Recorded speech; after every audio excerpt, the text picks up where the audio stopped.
بسم اللہ الرحمن الرحیم۔ السلام علیکم ورحمۃ اللہ وبرکاتہ۔ ماہ ربیع الاول کے ایک حصے میں رسول اللہ صلی اللہ علیہ وآلہ وسلم کے یوم ولادت کی مناسبت سے خوشی اور سرور کا ایک ماحول قائم ہو جاتا ہے، اور میں بھی اپنی طرف سے امت مسلمہ کی خدمت میں مبارکباد پیش کرتا ہوں۔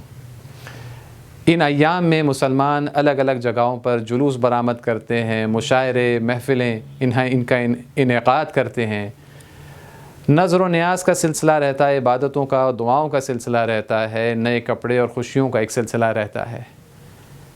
پورے سال میں شاید ہی اور کوئی ایسا دن ہو یا ایسے کوئی ایام ہو جہاں پر اس انداز سے خوشی منائی جاتی ہے اور مسلمانوں کے دلوں میں اس حد تک خوشی کا احساس ہوتا ہے۔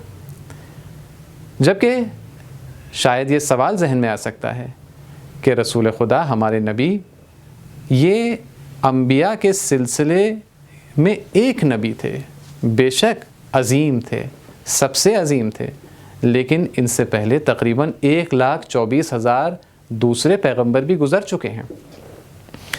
کیا وجہ ہے کہ ہم ان کی ولادت کو، ان کے یوم ولادت کو اس طرح سے نہیں مناتے؟ اس طرح سے کیا، بلکہ ہم بالکل نہیں مناتے۔ کیا یہ مناسب ہے ہم مسلمانوں کے لیے؟ کیا یہ وجہ اس کی کہ ہم اپنے نبی کے یوم ولادت کو اس طرح مناتے ہیں صرف ہمارا جذباتی تعلق ہے ان سے، یا ہمیں دوسروں کی یوم ولادت کی تاریخیں پتہ نہیں اور کل اگر پتہ چل جائیں تو ہم ان کو بھی اسی طرح منانے لگیں گے؟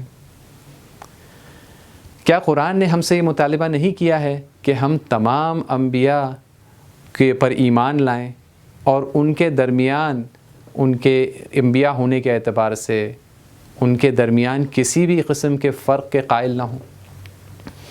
اس سلسلے میں آپ کی خدمت میں یہ عرض کرنا چاہوں گا کہ بے شک ہماری اس خوشی میں کچھ جذباتی اسباب شامل ہیں۔ ہم نبی اکرم کو اپنا نبی مانتے ہیں، ان سے خاص تعلق کا احساس کرتے ہیں۔ ہماری تہذیب میں بچہ بچپنے سے ان کے واقعات اور ان کے احوال سے واقف ہوتا ہے۔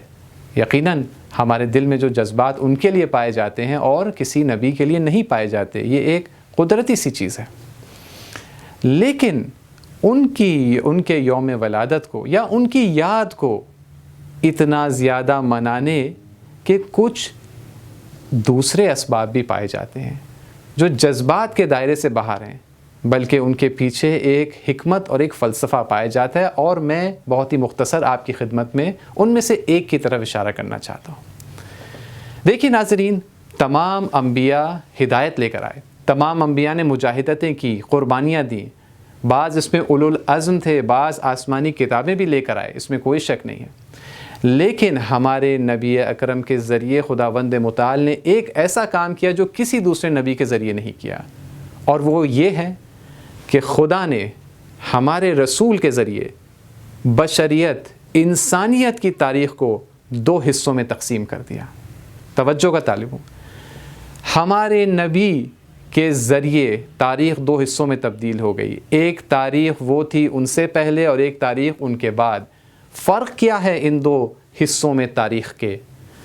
رسول خدا سے تاریخ کا ایک نیا دور آغاز ہوا جس میں 2 خصوصیات پائی جاتی ہیں۔ ایک تو یہ کہ خداوند متعال نے ہدایت کا ایک نسخہ تمام انسانوں کے لیے بھیجا جسے ہم دین اسلام کہتے ہیں، اور اس نسخے میں تمام ضرورتوں کا جواب ملتا ہے، تمام سوالات کا جواب ملتا ہے۔ اگر انسانیت کو اقتصادیات میں کسی کمی کا احساس ہے، نفسیات میں، ماحولیات میں، تعلیم میں، تربیت میں، کسی چیز میں بھی اگر ضرورت ہے، کسی بھی انسان کو، چاہے وہ کسی غار یا جنگل میں رہتا ہو، جیسے کہ آج بھی بعض انسان اور انسانی تمدن ابھی بھی اسی مرحلے میں ہے، یا وہ بڑے بڑے شہروں کا رہنے والا ہو، اس کی جو بھی ضرورت ہے اس کا جواب اسلام میں اس ہدایت کے نسخے میں مل سکتا ہے۔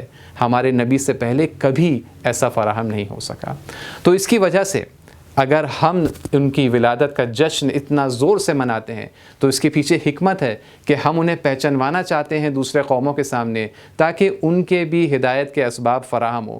ہم یہ خوشی اتنی بڑھ چڑھ کر منا رہے ہیں کیونکہ ہم نہ صرف اپنے دل کی خوشی کا اظہار کر رہے ہیں، بلکہ ابھی وہ انسان جن تک ابھی تک یہ ہدایت کا پیغام نہیں پہنچا ہے، ابھی تک وہ پہچان کر اپنے شوق اور ولولے سے اسلام کے دائرے میں داخل نہیں ہو سکے ہیں، ہم گویا ان کے حصے کی بھی خوشی اپنے ہی ذریعے اظہار کر رہے ہیں۔ انشاءاللہ امید ہے وہ دن جلدی آئے گا کہ اسلام کا دائرہ اس دنیا میں زیادہ سے زیادہ بڑھے گا ہمارے نبی اکرم کے نواسے کے ذریعے، جو انشاءاللہ ان قریب ظہور کرنے والے ہیں۔ وآخر الدعوانا ان الحمدللہ رب العالمین۔